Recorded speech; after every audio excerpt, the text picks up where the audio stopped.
human being 100 times out of 100. And that is why I would plead with people, think about adoption, giving a child up for adoption. Don't end that precious child's life, please. Thank you for raising that very difficult question. In my opinion, when I read the Bible, the stark contrast between, I feel like the Old Testament and the New Testament, I feel like it's so apparent, and I feel like I connect so much more with the New Testament because of Jesus, for one.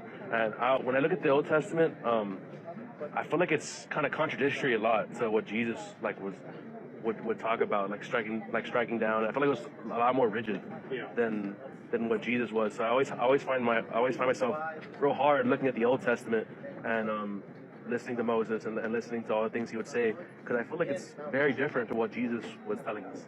Okay. Stuart, what do you think? Well, I think you see God's grace clearly shown in the Old Testament as well. People want to just jump on, oh my gosh, God orders the Israelites to go about with holy war in certain situations. Yes, he uses judgment and punishment, which you see all the time in the ancient Near Eastern culture back then, right? He was progressive in terms of how the Israelites treated slaves. For example, how the Israelites treated women. For example, how God called for 400 years before the Amalekites ultimately were judged. The Israelite nation was way ahead of other nations in terms of being progressive in their love and grace. People don't catch that. See, people want to come and say in the Old Testament, any of this violence, it needs to be sped up thousands of years to this day. God did not handle that well. No, God stuck with the culture. Did it seem ruthless at times? Absolutely. But now, just like today, there's always the progressive piece of Jesus calling us ultimately to a higher standard.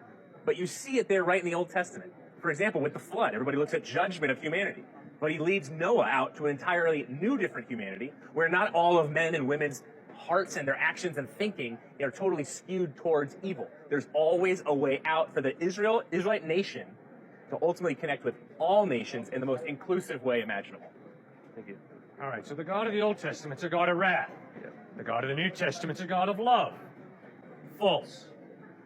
The God of the Old Testament is a God of wrath over evil and love and forgiveness.